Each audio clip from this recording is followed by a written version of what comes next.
Think about the last time you watched someone leave a conversation, a deal, a relationship, simply because it no longer served them, without begging, without over-explaining, without needing anyone's permission to go.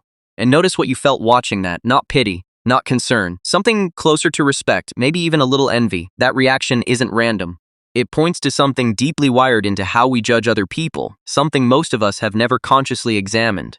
Walking away isn't just an action, it's a signal. And the people who can send that signal without hesitation are read completely differently than the people who can't.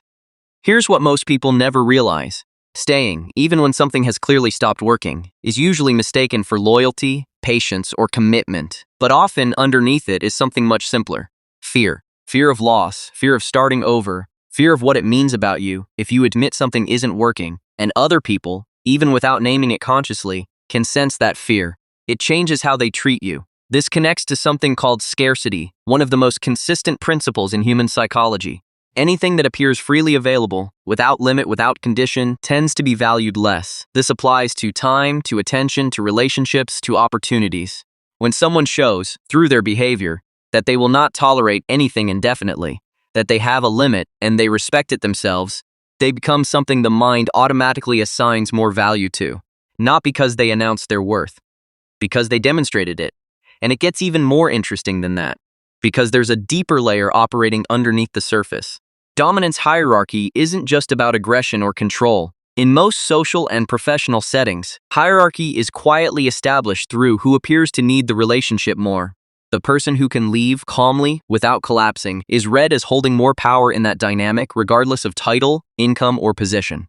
Meanwhile, the person who stays no matter what, who keeps adjusting, explaining, accommodating, is often read as the one with less leverage, even if nothing was ever said out loud about it. This is where almost everyone gets it backwards. We assume that staying, no matter the cost, proves commitment, and that leaving proves a lack of it. But real commitment was never about tolerating anything indefinitely. It was about choosing to stay in something that still deserves your presence. The moment staying stops being a choice and starts being fear disguised as loyalty, the relationship, the job, the friendship isn't being honored, it's being avoided. So what actually allows someone to walk away and be respected for it, rather than resented or dismissed? It comes down to 3 principles almost nobody is taught directly. The first is walking away without needing the other person to understand why.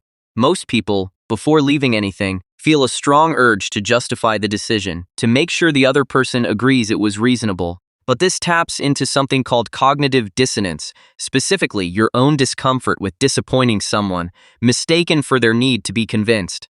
The people who leave with the most quiet authority don't need consensus on the decision.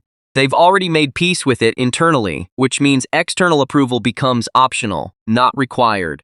The second is leaving without punishing on the way out. This might be the most overlooked principle of all.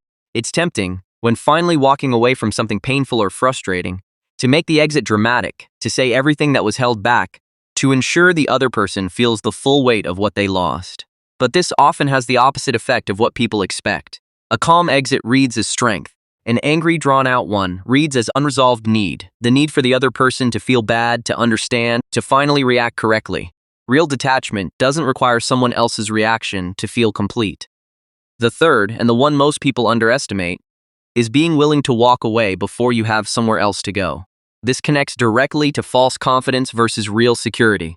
Many people convince themselves they'll leave a bad situation once something better comes along, once there's a safety net, once certainty replaces risk. But this waiting often becomes permanent because certainty rarely arrives before the decision does. The people who are genuinely respected for walking away are usually the ones who trusted themselves enough to leave before every variable was solved, because they understood that staying in something wrong doesn't actually protect you from uncertainty.